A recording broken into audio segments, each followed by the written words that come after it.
محمد رسول یعنی نماینده خدا، پیغمبر خدا که خدا او را فرستاده.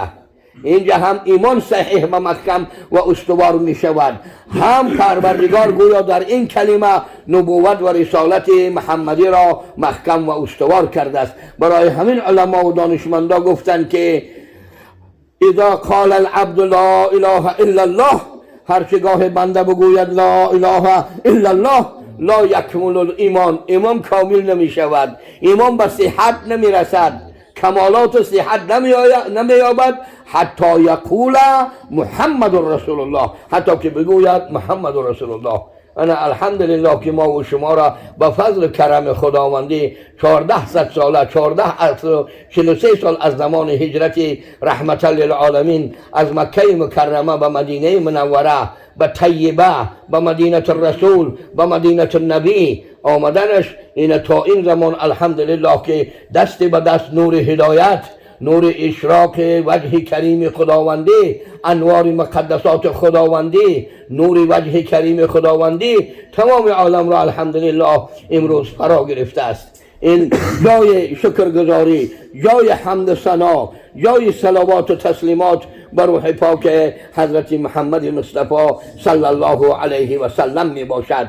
و حضرت خداوند چه در آیت قرآن خداوند جل جلاله آیاتی که به کلمه لا اله الا الله محمد رسول الله دلالت میکند، 10 جای قرآن آمده استعیذ بالله الا لا اله الا هو، آگاه نیست اله غیر الله، فاعلم انه لا اله الا هو، بدان ای محمد و بدان ای داننده هر یک صنف انسان و آدمیزاد و جن انه لا اله الا هو، این که نیست اله غیر الله. بدان حضرت خداوند خطاب قرآنی تمام عالم وجود، اگر چند خطاب مخصوص باشد دعوت عامه می باشد، خاص به پیغمبر خدا خاصتا به لفظ فرد آورده، لکن افاده عموم خطاب که تمام عالم وجود را یا استعیذ بالله الله لا اله الا هو، چندین آیه قرآن جل جلاله بلا اله الا الله دلالت کننده. حتی با کلمه شهادت نیز اشهد ان لا اله الا الله و اشهد ان محمدا عبده و رسوله، گواهی میدم این که نیست اله غیر الله و گواهی میدم این که محمد بنده خدا و رسول خداست. در این بابم شهید الله انه لا اله الا هو، آیت قرآن خداوند خودش شهادت داده است یک و یگانگیشه. خداوند با آیت قرآن یک و یگانگیشه کلمه طیبه لا اله الا الله به چند طرق و به چند لفظ قرآنی به لفظهای گوناگون آورده. انا در لفظ شهادت قرآنی هم حضرت خداوند شهید الله انه لا اله الا هو، گواهی داده است، خداوند شاهد شده است اینکه نیست اله غیر الله جل جلاله. این یک شرفمندی، یک اصل ایمان و دین و سبب خوشنودی و آبادی و صحت و سلامتی و امنیت جامعه صنف انسان و بشریت سرتاسر عالم که اسلام را سلامت گفتن. حضرت پیغمبر صلی الله علیه و سلم در مکتوبهایشان که به چند پادشاهان زمانشان فرستادن، 3 جمله به بعض روایت بسم الله الرحمن الرحیم و بسم الله الرحمن الرحیم ابتدا نهادن. الحمدلله در آخری جمله اسلم تسلم، اسلام بیار سلامت میمانی. به یک جمله، به یک عبارت سلامتی دنیا و آخرت، سلامتی نفس و روح، سلامتی مال و متاع، سلامتی زن و فرزند، سلامتی زیست و زندگانی، سلامتی معیشت دنیا و ما بعد دنیا دار آخرت، همه را به یک جمله حضرت رسول اکرم صلی الله علیه و سلم اسلام بیار سلامت میمانه گفته. سلامتی در اسلام آوردن. بعد کلام قرآنی بهترین کلام، بالاترین کلام، کلامی که بسیار کوتاه لفظ و بسیار معنای پر از معنا، بسیار نورانیت ها و در معانی ها در او جای داده شده. این کلام صادق المصدوق، راستگویی که او را خداوند در راستگوییش گواه و شاهد شده است و آیت قرآن فرستاده است، حضرت محمد صلی الله علیه و سلم می باشد. حضرت پیغمبر صلی الله علیه و سلم در مدینه منوره زنها را خطاب کردند تصدقنا یا ایها النساء، صدقات کنید، صدقات کنید، صدقه کنید ای زنها ولو من حلیکن، اگر چنده باشد از حلیتان. حلی گفته زر زیورتان، از شله و گوشوار و حلقه و پابند و که زنگوله و زنجیر و دستمانه و دستبند و گلوبند و گوش می بستگی و در اون زمان هم حتی دبنی هاشان هم کشال میکردن از طلا و نقره و از چیزای قیمت و قیمت بها. زنها را خطاب کرد تصدقنا، صدقه کنید، ای معشر نساء، ای گروه، ای زنها صدقات کنید.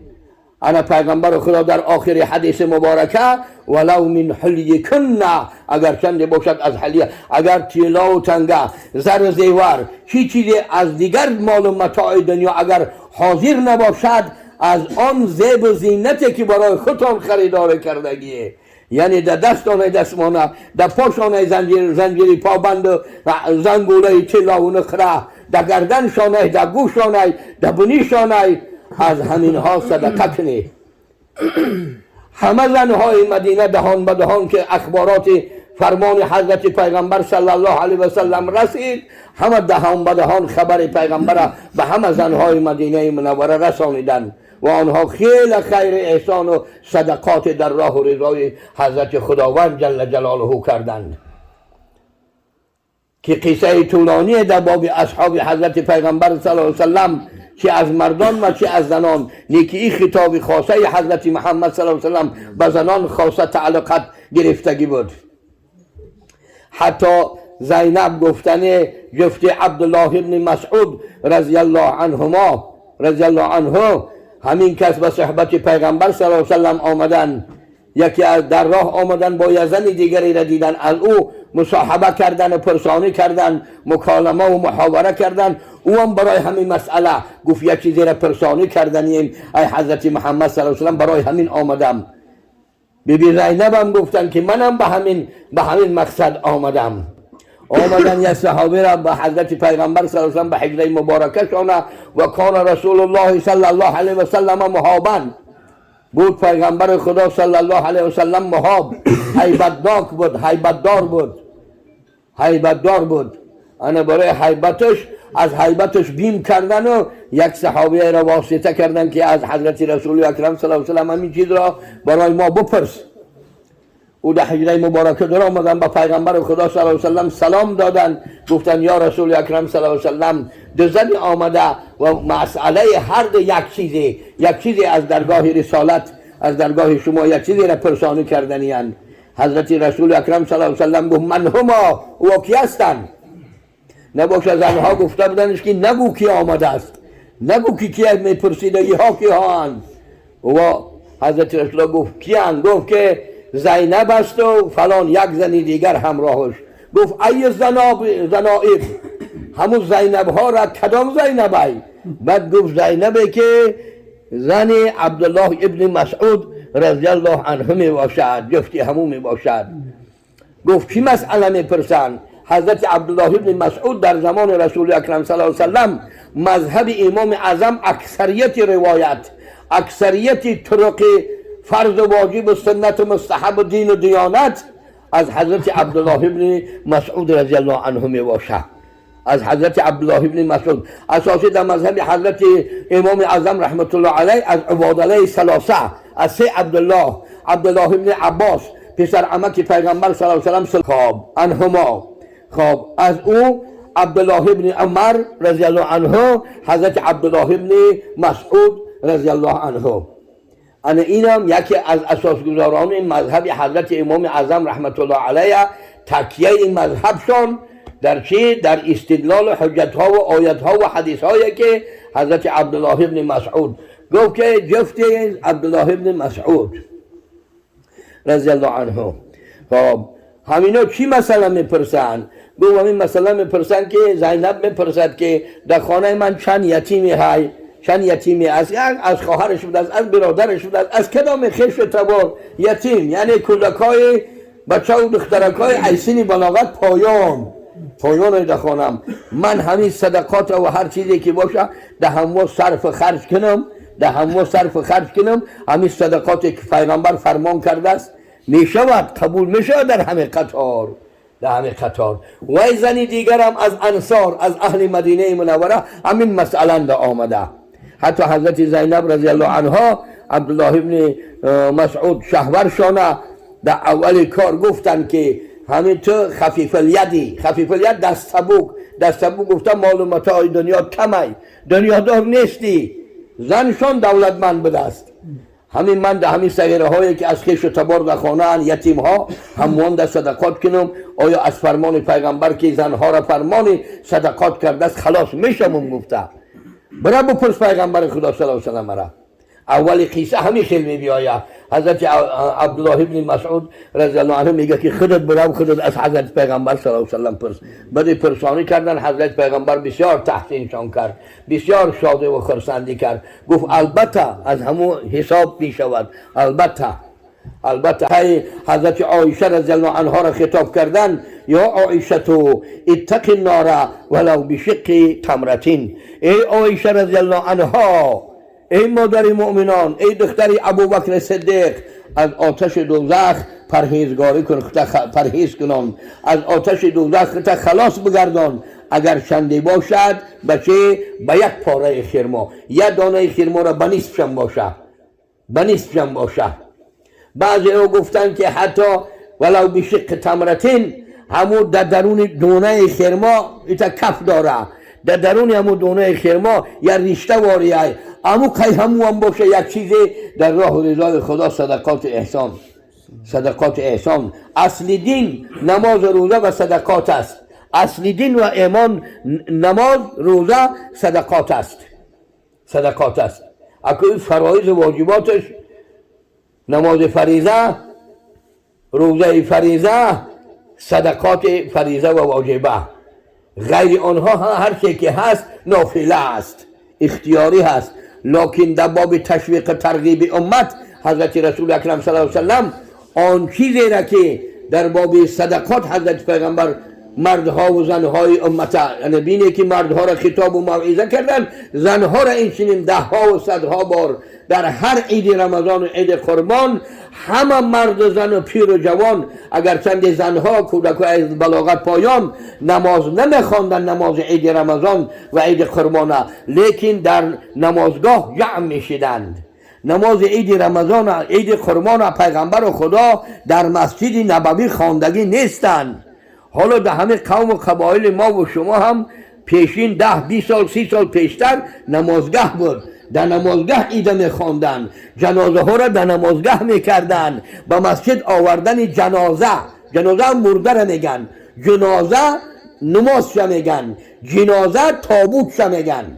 با مسجد آوردن او به یگان روایت در مذهب حنفی اجازت نیست.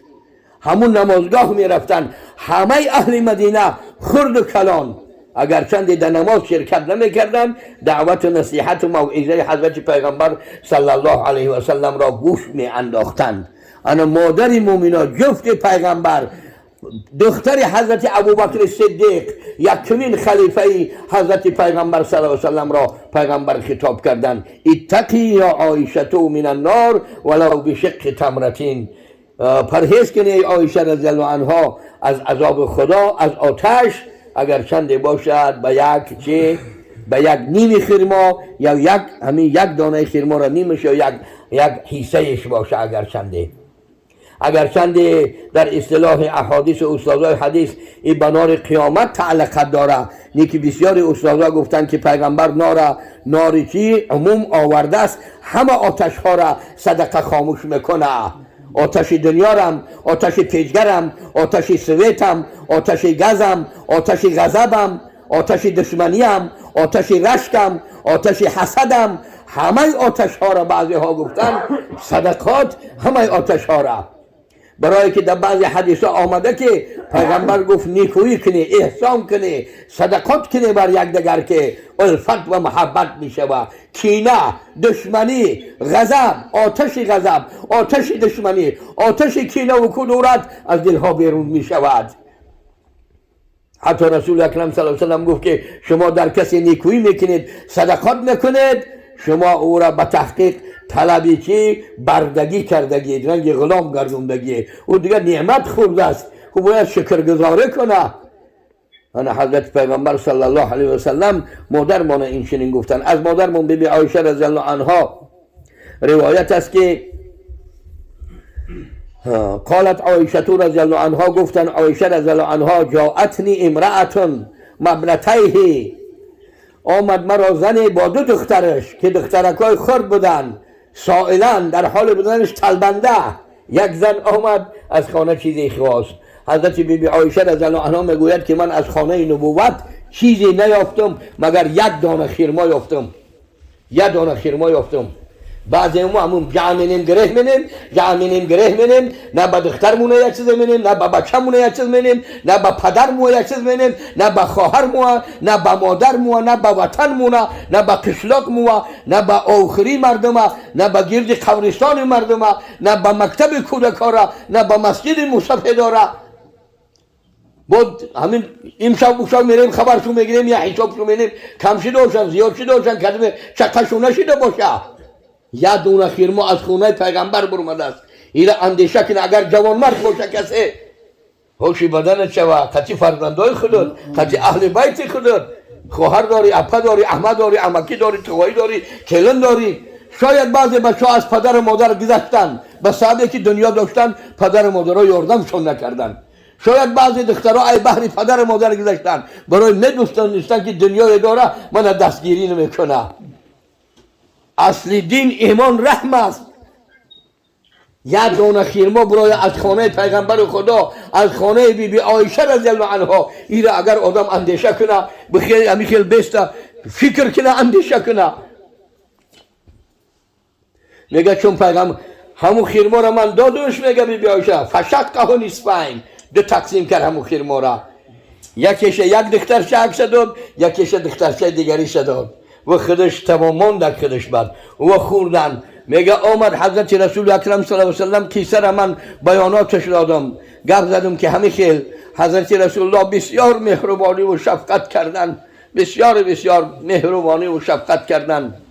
من ابتلی بالبناتی گفتن پیغمبر خدا صلی الله علیه و سلم، کسی به دخترها گرفتار کرده شود، کسی به دخترها او را خداوند امتحان کرده شود، او به همون دخترها رحم کنه، شفقت کنه. تو رحم مادری را گفته که خودش نخوردن، هم یک دانه خرما را دو پاره دو تقسیم کردن، یکیش ای دخترچشانه دادن، یکی ای دخترچشانه. انمی سنجش خداهای نفس خودشانه قناعت کناندن، دخترچه هاشانه دادن. این ابتلا گفته آزمایش میگن، یعنی کسی را خدا به دخترها، به خواهرها، به عمه و خاله ها سنجش کنه. گفت پیغمبر خدا صلی الله علیه و سلم بس صبر کنه در کارهای، در ناز به دخترها، خواهرها. اصلش که حدیث در باب دخترها آمده است، نیکی خواهرها را هم در بر میگیره. اگر صبر کنه هوایات سیتر میشوند. در روایت و فی روایتین سیتر پرده میشوند، ما بین در رهگیر میشوند از آتش دوزخ.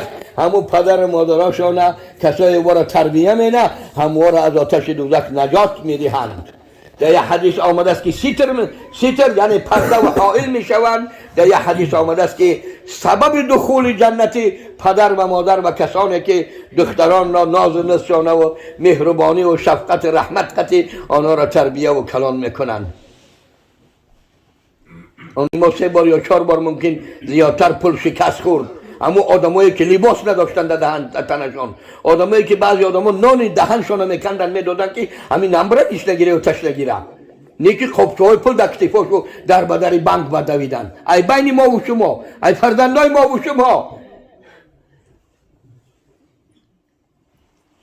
که یک حیات شاید ممکن 10 20 30 سال 40 50 سال شاید جمع کردگی باشیم همون وقت. نیکی هموی هم خورده بودن، خریده بودن، گرفته بودن، ناز و نزی فرزنده پسرها و دادرها و اکا و امکا همو رنگ شخ بدهند. یکا غم قصه، یکا فکر اندیشه ای نداشتن. حضرت رسول الله بشارت داد که یک روایت از سیتر میشوند، از آتش دوزخ پناه میشوند. همون کسانی که همون کودککا دخترکا را اساسی دختر در باب دخترها، خواهرها و دخترها و زنها یعنی که در همو ابتلا شدن، گرفتار شدن، سنجش کرده شدن. در یه روایت که داخل بهشت میشوه به رحمت همونا را به فضیلت رحم همونده کردن. در حدیث دیگری آمده که بی عایشه رضی الله عنها روز دیگری در یک تاریخ سنه یک زن با دو دختر همین خیل کودککای مای در حقیقت تلبیدنی آمد. حضرت بی عایشه میگه که فاعطیتهن ثلاث تمرات، 3 دانه خرما صدقاتشان دادم. یک تشه یک دختر شد، یک تشه یک دختر شد، یک تشه در دست خودش گرفت. او در خوردن زدن، خودش گفت اراده کرد قصد کردم و خرما را بخورم. او خرما هاشون تمام کردن. ایش ای پرش اوچه خرما تمنفته، اوش ای پرا اوچه خرما تمنفته. خرما های خودشان خوردن، هم یک دانه خرما را از مادر طلب کردن. حضرت بی عایشه من میگن نگاه داشتم، همون خرما را 2 تقسیم کرد، یکی نیمشه یک دختر شد، نیمشه یک دختری دیگر شد. در اینجا هم همون خیلی بشارت حضرت پیغمبر صلی الله علیه و سلم به دخول جنت. انا برای همه زنها خواهرها از علل خصوص دخترهای خانه پرشکسته هن آنها هموار را دستگیری باید کرد. و اصل دین و ایمان از رحم است. از همین دین خودش اصلش همش از رحم است. ارحم من فی الارض یرحمک من فی السما. کسی در زمین است رحم کن تا تو رحم کند خداوند رحم میکند را، ذاتی که حکمش در آسمان هاست.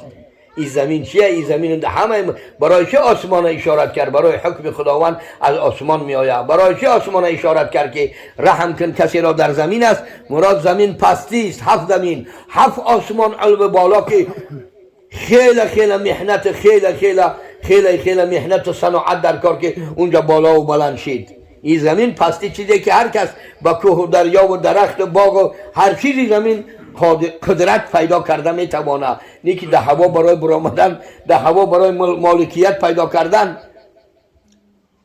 انا برای همخواه رحمت کن کسی را در زمین است، رحم میکند را ذاتی که او حکمش در آسمان ها جاری است. این زمین که 100 در 100 هزار در هزار. انا پروردگار عالم جل و علا شأنه به زبان دربار حضرت محمد صلی الله علیه و سلم ما و شما را ارشاد چه صدقات احسان کردن. خواهرها و مادرامون هم صدقات احسان کردن. نیکی از این صدقات ها از همه اجر ثوابش زیادتر و بالاتر. در چند روایت حدیث آمده است که یک مرد آمد پیغمبر خدا صلی الله علیه و سلم را پرسید یا رسول الله من 3 تنگه یا 3 طلای سرخ دارم، یکی را در فقرا و مساکین، یکی را در راه خدا، کسی که در راه خدا رفته است، یکی را در زن و فرزند یا اهل خانوادم خراجات میکنم. از همین 3 تنگه و چلا کدامش بهترین ثواب زیادتر داره؟ حضرت رسول اکرم صلی الله علیه و سلم گفت همون دینار یا همون تنگه و زری که در خانوادت اهل عیالت خراجات میکنی، ایوه که با فقرا و مساکین، یک غیر زکات گفته است، این با زکات عشر تعلقت نداره. همون تنگه که در زن و فرزند و خانوادت خرج بکنی، ای او تنگه که با فقرا و مساکین میتی، یا ای او تنگه و چلایی که همون با کسانی که در راه خدا در جهاد راه خدا با اون که از اون در ثوابی همه به اهل خانوادت خرج صرف کرده، ثواب این زیادتر و بالاتر و بلندتر.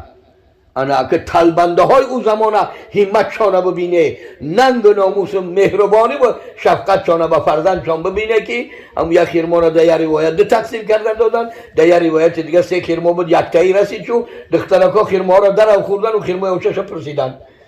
ایش هم 2 تقسیم کرد داد شو.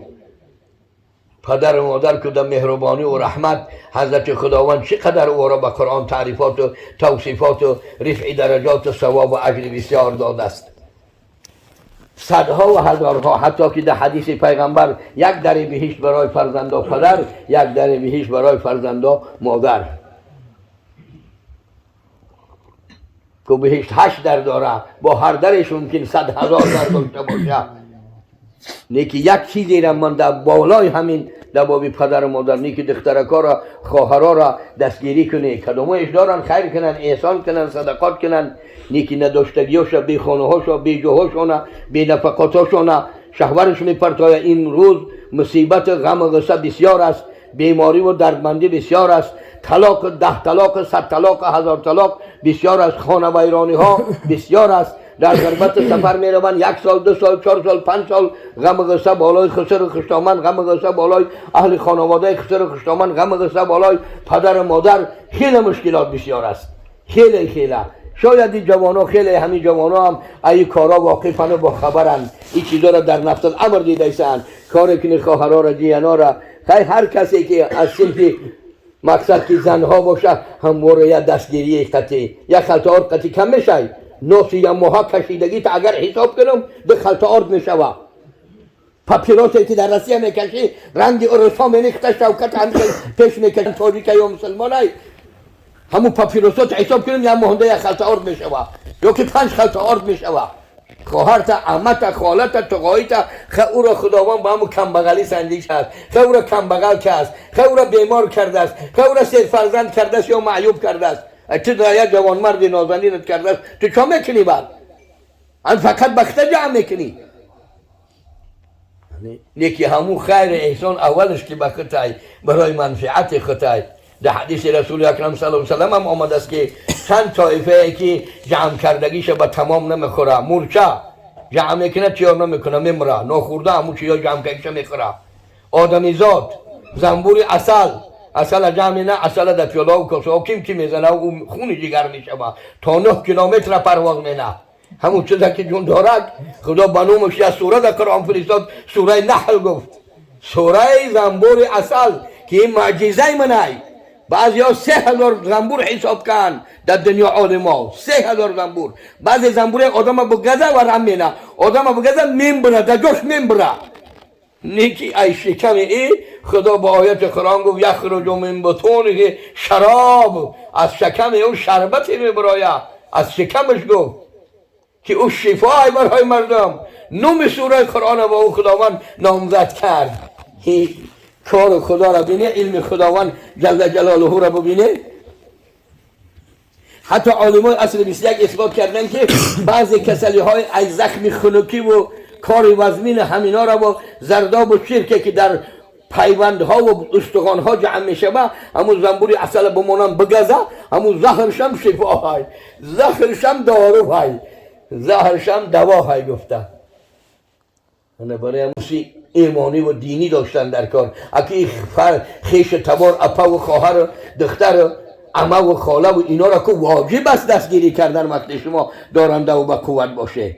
خیلی همه که جمع کن باشه جمعش کنی حالش یکی برای کار خیر جمع. یا کسی جمع کنی سیر کرده است یکم کس نه. در کتاب حکمت میگن که یا پدر قطعی بیشتر بحث و مناظره شد، پسرش گفت که خیر مایلش بچم گفت این طلا و تنگه که تو جمع کنی گفت به سنگ سیاه برابره. گفت که این پدر تو چی گفت ایسا یا عمل یا طلا این نقره ای تو چی میگویی؟ خیر گفت مایلش گفت خیر یک خلطه شما نبوده در یک خلطه سنگ سیاه بگی بیا، سنگ بگی بیا با منه، سنگی به قیمت که ره رو پرای گرفت آمد. هر دشه گرفت گفت اینا دیدی ایش سنگه ایش طلای تو خوب اینا در یک صندوق منشون در شانه قلب کرد. 1 سال پس آمد هویشون کرد دیدنشون گفت که این سنگ سیاهی طلا ها یا را حکمت میگن. گفت همین طلای تو همین سنگ سیاه برابر چی کار کرد؟ همین طلا چیکار کرد در 1 سال ایستادگی در همین صندوق؟ چی منفعت آورد، چی ثواب آورد، چی فرض واجب اجا آورد، چی رحم شفقت آورد، چی صدقات احسان و دوستی و مهر و محبت و مروت آورد؟ هیچی دیگه آورد. گفت همین سنگی که همین سنگ سیاه ریخته به قیمت همین اندیشه هیچ جمع کردن خودش یک کسل های این سیر نمیشه و نه من این چیزا اولا با من تعلق داره، بعد با دیگر آینه بعد با بابای زغیر فروش علاو خیال سیر که هست اینا هایلان بس نکست کن 70 بالا 80 رفته ایسان. این چیزا نه که رحم شفقت مهربانی در بچه خود در دختر زمینش بگی، خونش بگی، ماشینش بگی. با یک روایت حضرت رسول الله برای بیبی فاطمه زهرا مادرمان رضی الله عنها در 400 تنگه فقط خوشبو خریدگی در تویشان 400 تنگک نباشه اگر $4000 میشه بهادی. فقط خوشبو که خوشبو سنت همه پیغمبران، که خوشبویی صفت محمد علیه السلام، که خوشبویی سنت حضرت رحمت للعالمین. خدا پناه بتیم، خداوند پروردگار یاردم کنه که بلوک شدن جمع کردگی ها در راه خدا باشن، در راه خیر باشن. پیغمبر خودش خبر کرد که المال لا ینقص عن صدقه یا من الصدقه، مال از صدقه کم نمی شود، مال از صدقه کم نمی شود، یعنی زیاد می شود، برعکس زیاد می شود. انانی که پدر مادرها را این زنده بودنشان که یک در عرفیت میگن کنده دولت، همین خیلی برنجیلت میپوشن پهلوانا و میداندارا و جهانگیرا و لشکرکشا، برای فرزندا پدر و مادر همون برنجیلت تا وقت زنده هن، هر تیری بلا و قضای بیایا همون پدر و مادر به سرش میایا، برای در پیش فرزندای همیشه قفس سینه کردگی. نه که پدر و مادرای کدامای ما که رفت بدونی که اکو بلا به سر خود مانای خودمون با فرزندار همو خیلی شیم اکو همو خیلی یعنی که رحم گرفتگی، راه هلاکت و راه تیر و راه تیری بلا و شکنجه و محنت و اینو گرفتن. حضرت پیغمبر در حدیثشان گفتن که من زار قبر ابویه فی کل جمعت غفر له و کتب بارا. کسی که قبر پدر و مادرش هر روز جمعه اگر خبر بگیره زیارت کنه دعا کنه گناهاش خدا مغفرت میکنه. اگر از پدر و مادر عاق شدگی باشه نیکوکار نوشته میشه و فرزند خدمتگزار نوشته میشه. و انا قبر پدر و مادر تا اندیشه کو، مقام پدر و مادر در شریعت اندیشه کو.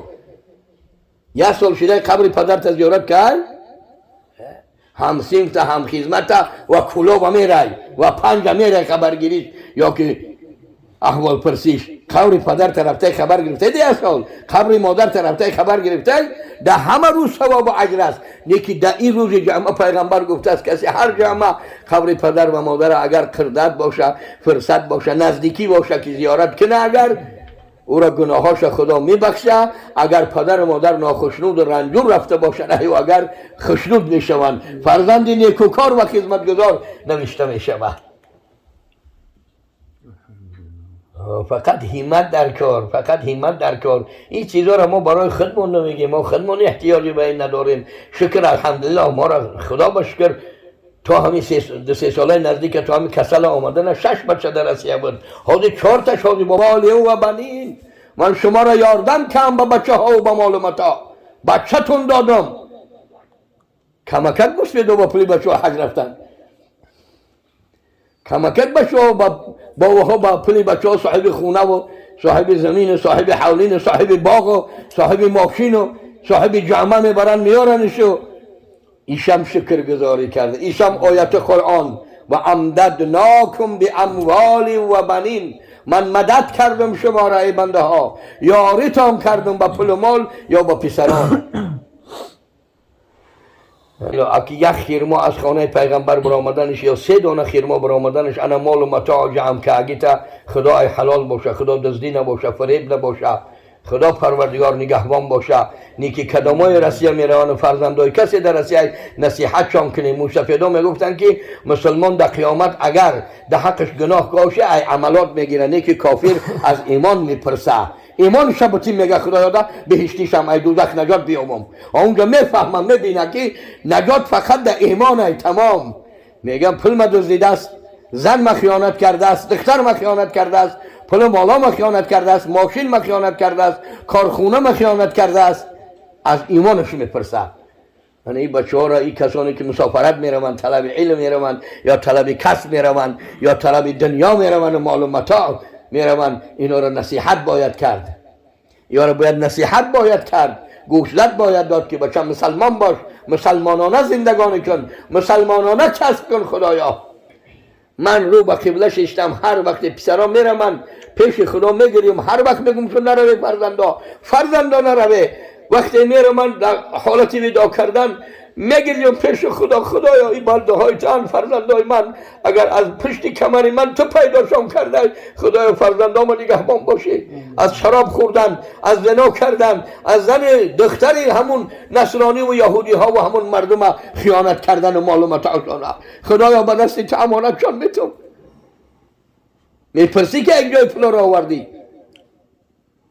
خیلی خوبیاشا گفتی، گندگی هاشم گفتن در کنم، داریم تعریف کنیم همه را بریم در بهشت بداریم.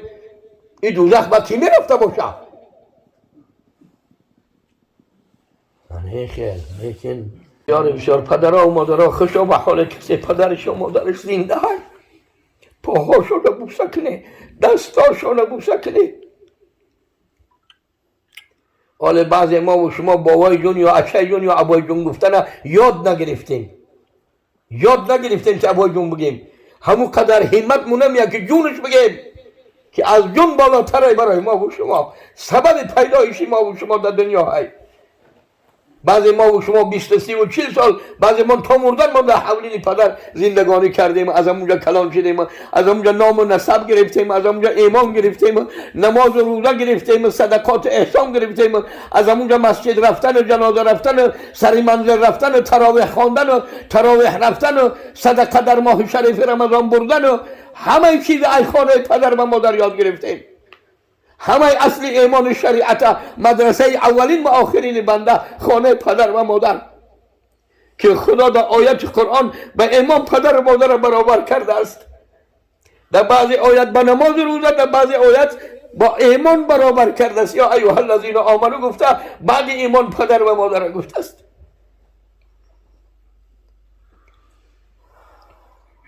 100,000 رکعت نماز نفل بخوان، خدا قوتت بتیه، همتت بتیه. یکی یه بار رو به قبله بشی بگو با پروردگار، مادر که من گواره میکرده میره آمده پیشم گواره کرده ایسان، مادر که دست پای من میشوشت تازه میکرد، پدر که خون جگر سحر بیرون میشد بیگه میدر آمد برای بریدنان محنت آوردن، دزدی و خیانت و فریب و ربا و پرسنت پلی عرق گیره و چکیده و خون مردم، مال مردم نی، مال دولت حکومت ملت نی، بلکه مال محنت که حلال بخورن فرزندای من. حق خوب، دین خوب، شریعت خوب، سعادت به سلامت، خدا همه را سعادت به سلامت به نجات بتیه. نیکی اندیشه که یک بار رو به قبله بشید، پدر تو باید بیار که پشت کمری کی آمدی؟ هر روز یا هر ماه، هر روز روح پدر و مادر و عالم ارواح مردگی ها در بعضی روایت ها و قصه ها آمده است 10 سال هر روز می بیاید، هر روز. 10 سال دیگه در روز جمعه ها می بیاید، 10 سال دیگه در روز عید رمضان و عید قربان می بیاید. بعد او دیگه از همونجا دیگه امید میکشه، همون زیر عرش علا همونجا امید میکشه. میگه مرد باشه، اگر زن مرد مرده باشه و زنش در دنیا مانده باشه، زنش شهور کرده باشه، همه خونه خیش تبارا که گشت به خونه همون شهوری زنش هم میبیاید، 40 گز بلندی در بالای حولینش میسته. همین زن میگه در نکاح من بود، مال من بود، این مردی که همین زنی من در نکاح در آورده امروز در حق من چه خیرات احسان کردی، چی نیکویی و چی صدقات کردی. اینا همه برای عبرت نصیحتن. چی شما آسمون هم تکلو لبن غلطی ده، پدر و مادر نداره، پدر و مادر را پابوسی کنه. این پدر و مادر در ما و شما این خیلی با پدر و با از بسیاری پدر و مادر اینا فرق میکنن. نکی این پدر و مادران پدر و مادرشون یاد کنن، بس سینه شوق تلاوت قرآن، یا بیچاره را دیدن، یا تنها را، یا گدا را، یا بی فرزند را، یا بی پدر یا بی مادر یا صغیره را دست یاری دراز کنن بگن در حق پدر و مادرم دعا کن، در حق پدر و مادرم دعا کن. که حضرت رسول الله گفت پدر و مادر خدمت گذاری کردن انسان عمرش بیغم و سمینه، عمرش پر برکات میکنه. خدای و پدر و مادرایی که مست آمدن، بی نماز بودن، بی روزه بودن، بی حج و بی زکات بودن، بی انصاف و بی رحم بودن، فرزندان را لطف کردن، مادرها را زدن، دست و پاهاشون را شکستن. خدای خیلی پدر و مادر ایمین کده امان بتیه.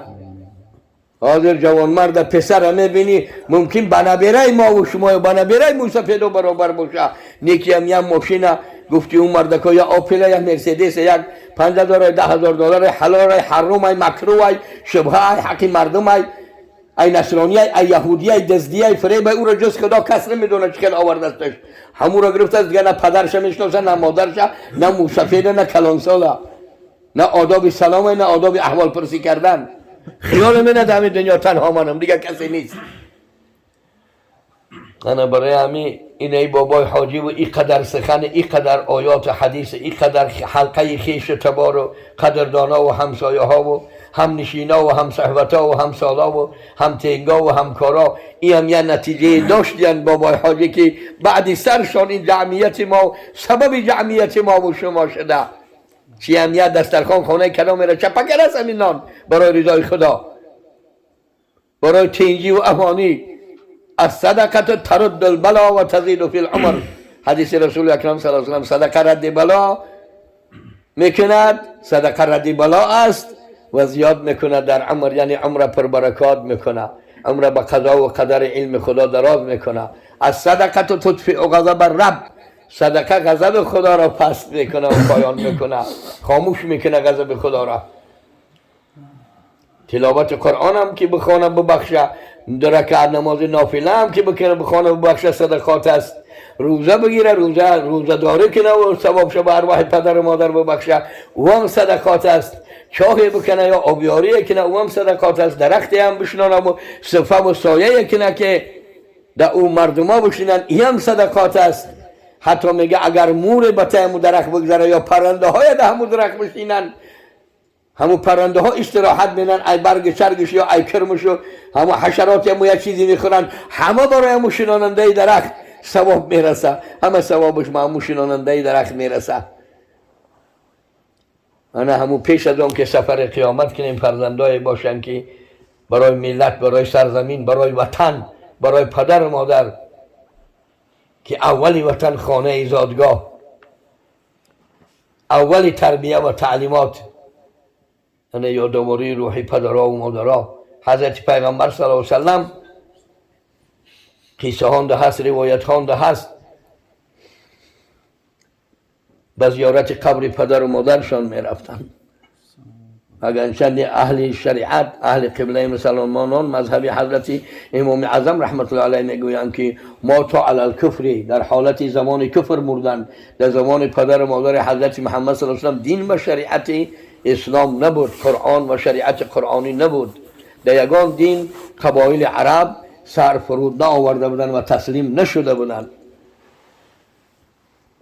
برای همین شاید که بابای حاجی هم خیلی بسم الله و الحمدلله گفتم که این سبب این پول و مال این دسترخوان این نان تشکیل این همه در مقدره همه در حوضی هست، همه الحمدلله. وطن هم قدر سیری و پری هایی که وطن هم قدر تنجی و امانی هایی که شکر الحمدلله الحمدلله الحمدلله. بسیار بسیار شکرگزار. پروردگار از فضل کرم و رحمتش هرچی گفتیم به فضل کرم و رحمتت از روی رحم شفقت مهربانی و رسانندن امانت خدا و دین خدا و شریعت خدا اولا به گوش دل ما برسان خدایا و ثانیاً به گوش دل شنوندگان و به تمام امت محمد صلی الله علیه و سلم، تا در راه و رضای خدا، در خدمت خدا و رسول خدا، در پیروی کتاب خدا و سنت محمد مصطفی، در پیروی شریعت پاک غرای محمدی و در خدمت پدر و مادر، در خدمت وطن و ملت، در خدمت قوم و قبایل و خیش تبار و عشیره.